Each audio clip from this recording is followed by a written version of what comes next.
Marijoa is on fire, and it does seem like Monkey D. Dragon is the one to blame here, but what if he's actually not working alone here? What if another legendary figure, one of the most powerful warriors alive, appears to help him? You know, someone like, I don't know, red hair Shanks? Now, before you come rush into the comments on me, let me first explain what I'm talking about here. A few days ago, one of my team members sent me this very awesome piece of art that he saw online of Shanks and Dragon walking towards the Gorosei as the Holy Land burns around them. And at first, of course, I wrote it off as a very cool and epic piece of concept art, but as I really thought about it, I realized that there's actually quite a lot of there that could actually work. So today, for your and my own sanity, I want to explore this idea and give it, sort of vibe check. And that way we can check if it does pass the old theory credentials, like, does it make sense? Is it even possible? And how likely would it even be for Oda to pair Luffy's real father with the dad that stepped up? So grab yourself a coffee or whatever you're drinking, it should be coffee though, and let's chat. Now, first things first, we have to talk about why these two would even raid the Holy Land to begin with. I mean, let's be real, for Dragon, it is pretty obvious. I mean, we did a whole video about it recently. He hates the Celestial Dragons more than Boa Hancock hates men, except for Luffy. Now, and for years, he's just been plotting how to take these guys down. It started with his freedom fighter days, where he liberated islands like Kuma's hometown of the Sorbet Kingdom, and then after the Gorosei ordered the complete destruction of Ohara, Dragon took it one step further and declared full-on war. He upgraded and formed the Revolutionary Army specifically to take down the world government, since they are a very oppressive military state, in case you have not been noticing. Plus, quite frankly, the dude is like 99% likely to be the current person raiding the Holy Land at this moment, because in chapter 1149, IMU mentioned that the Holy Land was currently on fire and needed heavy reinforcements. And considering that the second in command of the Revolutionary Army is the Flame Emperor Sabo, I think it's very likely that the Revs are on the move right now, especially because we do know that a few chapters back, in chapter 1140 to be specific, Vigilant Shamrock was summoned back to Pangaea Castle after only a few moments on Elbaf because, well, the situation up there seemed pretty bad. And I don't know about you, and I'm not a betting man, but if I were, I would say that sounds a lot like the big boy Dragon has finally made his move. Props on him for finally giving up on the whole staring east thing and saying that he's got some work to do. So he has all the reasons to be doing this at this moment, but what about Shanks in this scenario, right? Like, he seemed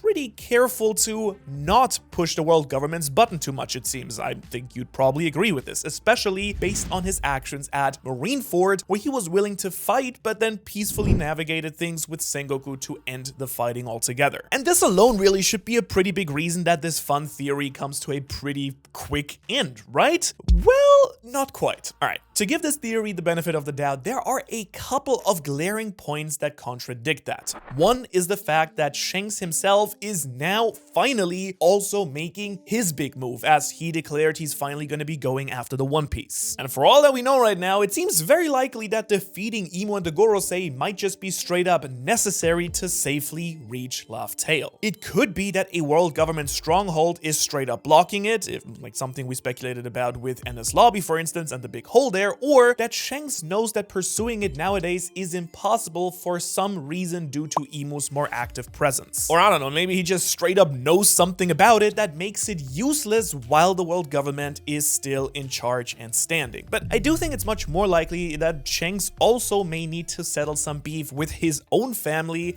and particularly his father, Vigilant Garling. Now, we officially learned, of course, that Shanks was a Vigilant and the son of Garling in chapter 1138, and this big reveal wasn't all too surprising since, Film Red actually kind of pseudo-confirmed and spoiled this fact like a couple of years ago, but nonetheless, it was a very nice little validating point to finally have this officially confirmed in the story. But the much bigger thing here is that recently, Garling got himself a nice little promotion and became the new warrior god of science, one of the 5 elders. And when he showed up to the halls of power, aka the Geatric Command Center, he said it's time to go to work. So if Garling is gonna go on the offensive here, Shanks could have more than enough reason to actually head back up to Marijoa again and settle things with his family once and for all. Because he can't just have his dad destroying pirates left and right, especially pirates like Luffy, especially after he chose to stay down on the sea himself. That's his chosen home and the sea that he protects after all. Yes, we do know that Shanks has been up to the Holy Land at least once and specifically chose to stay down with the common people and has always been shown to defend weak people in need. If you want an example, we saw this when he bodied Useless Mid during the Eked Island arc. I mean, his entire crew was dead in the water, at least according to his future side, and we got to see what kind of man Shanks truly is. He protects the weak and carries that burden with him at all times, everywhere he goes. Now, in my opinion, if the Holy Knights are making their move right now, Shanks might be the one to make the counterattack while the forces are being split, and if he's doing so right now, well then Dragon would be right there to assist him. Like, what better way to team up? Especially since I gotta say, I find it a little bit weird that IMU would feel so super threatened by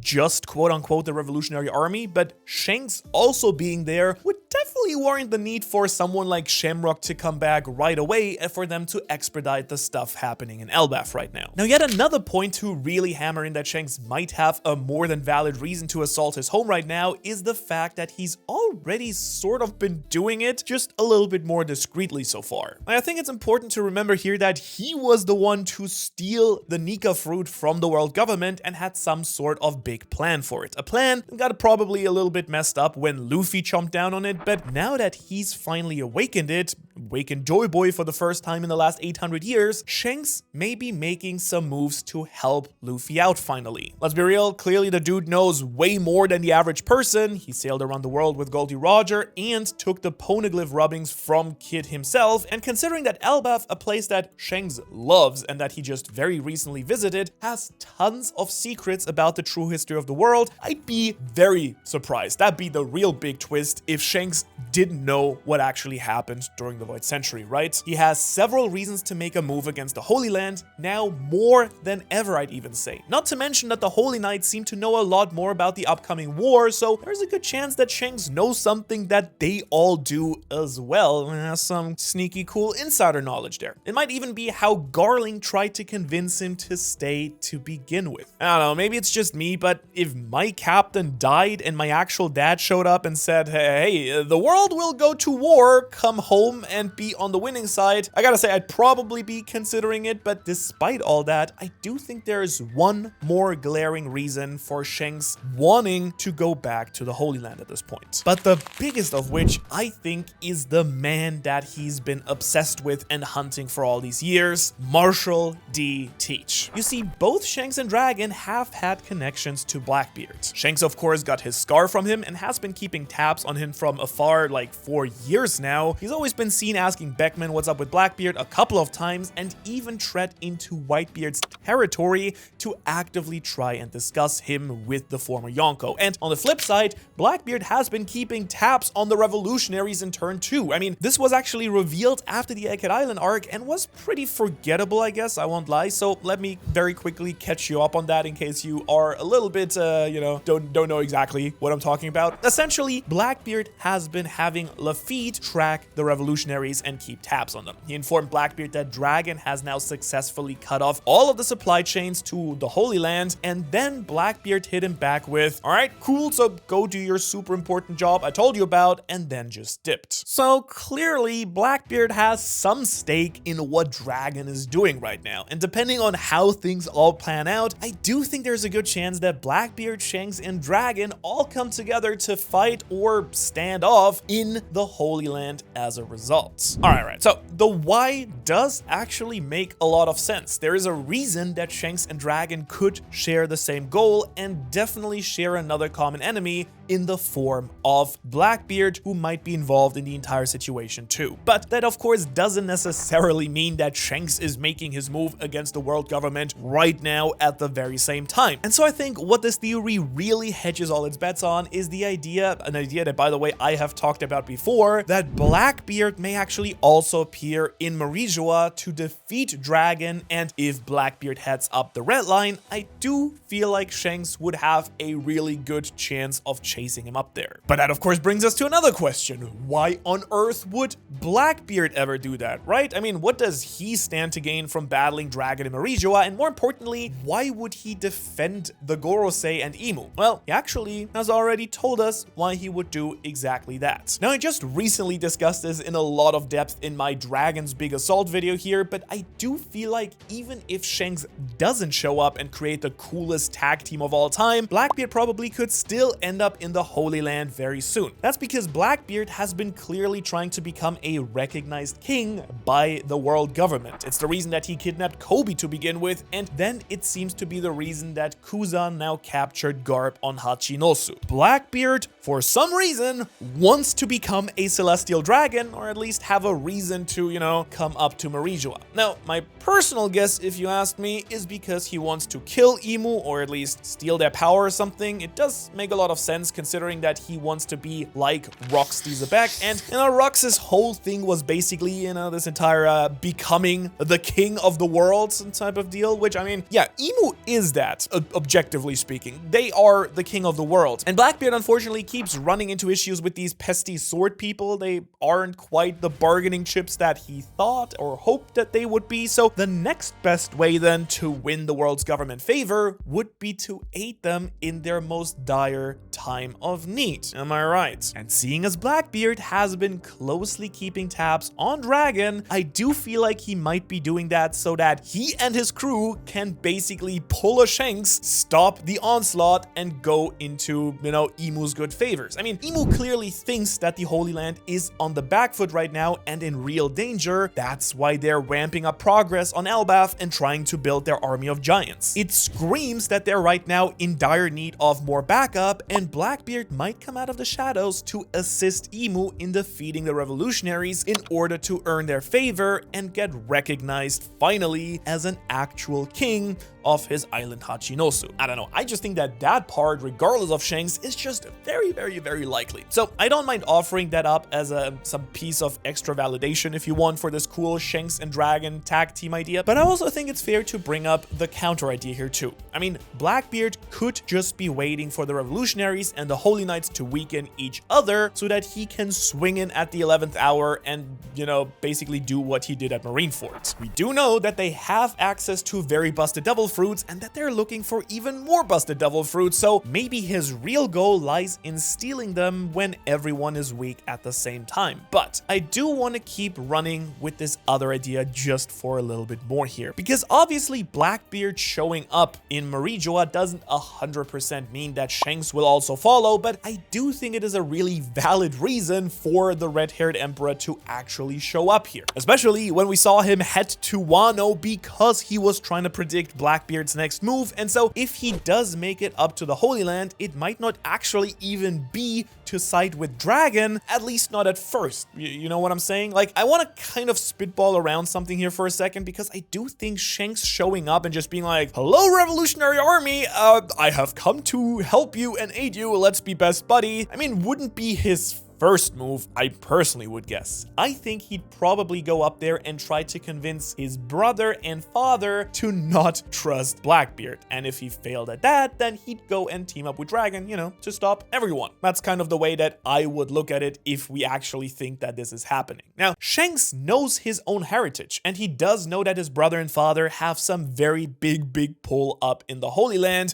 They have good connections to the big guys, or is one of the top 6 guys now, I guess. So he might try and cut them off before Blackbeard can even get to them, so that he can at least make his case. As far as I read the story, Garling very clearly wanted Shanks to come back and join him in the Holy Land at some point, or else Shanks wouldn't have gone up there in his youth, right? I think. And Shanks might be able to run that angle to counter Teach. And considering that his dad is now one of the Gorosei, he has even more power and authority than he did when he was just the supreme commander of the Holy Knights, right? But then again, there's just no way that Shanks could even get up there before Blackbeard, right? Well, again, not exactly. There is a way that this could work. I think this is definitely the most crackpot idea I'll talk about in this video, and I'm not saying that I think this will definitely happen, but it could, and if it did, it would be pretty cool. Because what if Shanks can actually use the Abyss? I mean, I don't think it's unheard of, and it could explain a lot about about how Shanks seems to be able to bounce across the sea in a crazy flick of time, basically. Like, it actually brings me back all the way to Marineford, where the biggest plot hole has always seemed to be that Shanks managed to appear at Marineford out of nowhere, and we do know for a fact that right around that time, he was actually supposed to be off fighting Kaido somewhere around Wano. How in the world did he pull all of that off? Well, I don't know about you, but I do feel like the mystical power of demon teleportation could definitely be like a useful thing to help, you know, aid in that endeavor.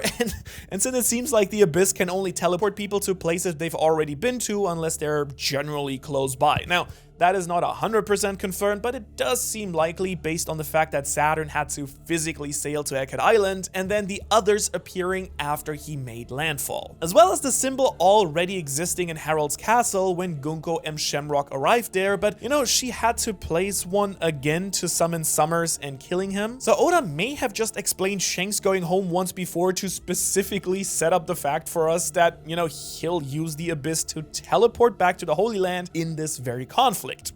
Just, I mean, putting it out there. Now, as cool as this idea is, and as much as I like it, I do think it's somewhat unlikely, and specifically, I want to address a very common theory, which is the idea that Shanks used to have the Mark of the Abyss, and that's why he sacrificed his arm to the Lord of the Coast. It's an idea that's been floating around quite often, and I've wanted to talk about it because I can see why people would believe that that's the case. I mean, for starters, Gunko, possessed by IMU, uses their left arm to cast demonic spells, and Scopper specifically cut off Summer's left arm, the one that was marked with the Abyss. And so the idea then is that Shanks was marked, but then actively gave up that marking so he could separate himself from Imu's influence and the Celestial Dragons, which sounds fairly reasonable, but I kinda hate to say it, that just straight up does not work. I mean, Summer is seen regrowing his arm despite the Abyss marking being removed already, and so that doesn't fully make sense to me. I think it's much more likely that Shanks did it to A, just sacrifice himself to save and inspire Luffy, and B, potentially to separate him from his brother since they do look very similar. But what it does do is open up the room for Shanks to like magically regrow his arm at some point and reveal the epic tattoo, and then use it to teleport back to the Holy Land that way. I think it's an absolutely crazy out there idea, but technically, I guess I have to admit that nothing is saying that it can't happen. And while I hate to admit it, but this could also kind of help explain the weird chapter 907 scene that's always messed with everyone. And I gotta say, I can't believe that this stupid debate is still going on even after Shamrock was actually revealed. But in case you aren't keen on chapter numbers, this is this moment here where a black cloaked Shanks or Shamrock meets with the Gorosei to discuss a certain pirate. This was the chapter that originally started the Shanks might have an evil twin theory that somehow actually came true, as we do know that Shamrock and Shanks are actual twins. Now, before that reveal, for the longest time, the most plausible idea was just that Shanks visited the Gorosei to talk about Blackbeard, but then once Shamrock was officially confirmed, it did seem much more likely that this was in fact Shamrock who was meeting with the Gorosei to discuss Shanks. Somehow though, the jury is still very much out on who this really is just because of how the panel is really framed, where we can see the eye that would be scarred by Blackbeard. But also, I've never been able to lock down which of the brothers this is because of that, as well as of the bit of conversation we do get from this entire interaction. Because the Gorosei making an exception for one of the Holy Knights and then, you know, asking why Figgle and Shamrock wanted a meeting and that they traveled so far for politics, something they should have no place in, like that sort of language, the entire context of this conversation actually makes me somewhat think it is Shanks after all. And if that were to be the case, Shanks having access to the Abyss would explain how he managed to even get inside of the halls of power without anyone noticing. The idea here would be that Shanks came to the Gorosei to discuss Blackbeard and then was ignored or disregarded. And so now he'd have to head back up to Marijua to convince his father or brother to finally actually stop Blackbeard, which could work now that each of them got promotions to Gorosei and Captain of the Holy Knights respectively. I will say though, I do think it's much more likely that it is Shamrock discussing Shanks, but the ambiguity here does open a path for this theory to have some surprisingly not that skinny legs. Okay, so where does this actually leave us? Well,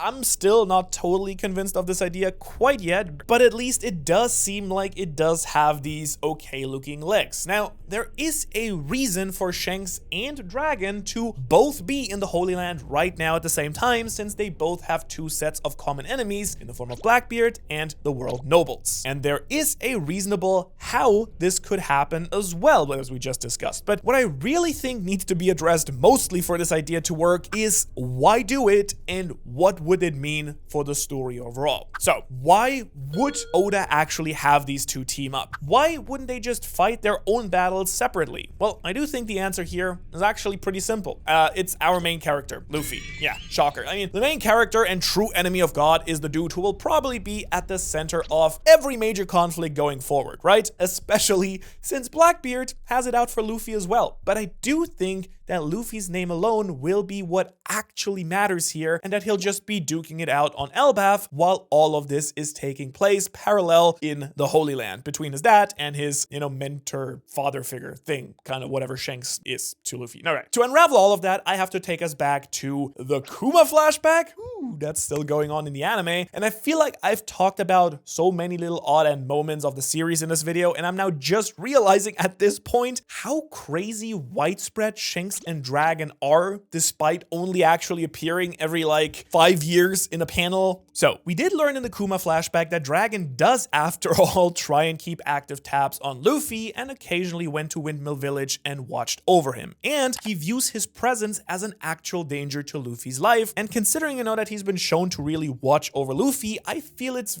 highly likely that he noticed Luffy's relationship with Shanks as well. Plus, I mean, we do know for a fact that Dragon was at Roger's execution, which would give him a good idea of who gave Luffy that straw hat of his. But wait, okay, looking at it from this perspective, maybe we've had it a little bit backwards this entire time. What if Dragon is the one who comes to Shanks's aid? Okay, I can definitely see a world where Shanks tries to convince Garling and Shamrock not to side with Blackbeard, please, and is then ousted for it. Then Dragon, who was already busy raiding Marijua, sees Shanks in trouble and comes in to back him up as repayment for saving his son's life and, kind of guiding him and mentoring him several times. Actually, looking at this way, it might just be the more natural angle for this team up to even happen, and it would also be way more hype when you really think about it. I mean, imagine Garling and Shamrock tag team fighting Shanks, who's a little bit on the ropes here, until a blast of wind sends them back, and Dragon finally walks up, revealing his devil fruit power and offering Shanks a hand, as thanks for dealing with his family, especially since he needs all the hands that he can get. I mean, God, I feel like that would be a panel that would quite genuinely break the internet almost as hard as Gear 5th did, right? So if that's the why, now we just need to chat about what this would do for the rest of the series and what Oda's point or, reward for doing this would even be. And well, firstly, the big thing would be getting all of these insane reveals and interactions to occur in a way that feels surprisingly natural, but also doesn't conflict too much with Luffy's personal story at this point on Elbaf. Because right now, something that I've been somewhat struggling with to imagine as the series slowly, pulls towards its ending is how all of these key players will impact the endgame of the series if, Luffy is our main guy. And don't get me wrong, I am absolutely hoping and betting on a massive, big, super crazy war at the end of everything with a lot of people there, but for all of these key pieces to fit in right and to not seem like a bunch of last minute crazy powerful additions, we're all here helping Luffy and we're all getting along now, you need to kind of have actually Oda showing them off earlier and weave them in a more natural way, right? So now it feels like some of the strongest characters still haven't shown off any of their real power levels, and if they do all at the same time, it just won't be quite as satisfying. Maybe I'm wrong on that. That's my personal take. But if we can see what a Garling, Shamrock, Shanks, and a Dragon are truly capable of right now, then we have something to really look forward to when Luffy inevitably hits the scene and they all start fighting together and each other, and it's going to be very messy. That's going to be a messy war. But it could also open room for some people to get booted out of the story, streamlining the final saga a little bit more as well. And of course, from a plot perspective, it could open up some room for Blackbeard and IMU to close in on each other, letting two of the biggest villains in the story close their distance and making it so Luffy doesn't need to go all over the place to battle his final enemies could be a smart way of doing that. Blackbeard stopping Shanks and Dragon would let him become a king, and then all three of Luffy's big nemesis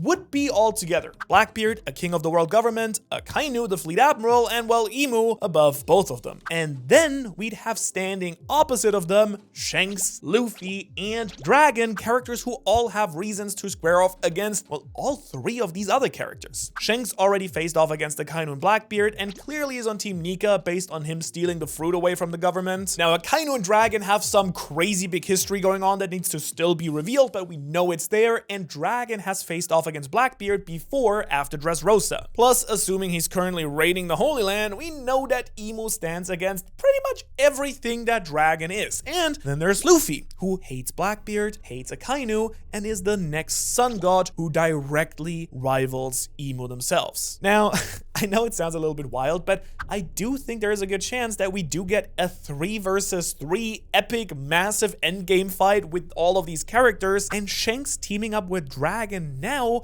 would be the first and most important step to this happening and setting it all up. Now again, I'm not entirely certain or even saying that this will happen, and my current stance on this is, would be pretty crazy if so, and I hope it does, but honestly, I can't fully tell if it's more or less likely to happen at this point. Sometimes the best part of these theories is just exploring the cool ideas when they pop into my brain, and then, you know, just jump jacking them. And for now, I would say that this one passes that check and does have these legs to stand on, but I do have a theory that I am super confident in, and it does surround this massive assault that Dragon has been preparing for over 26 real-world years. I was like just a toddler at that point almost. I don't know, how old am I? I don't know.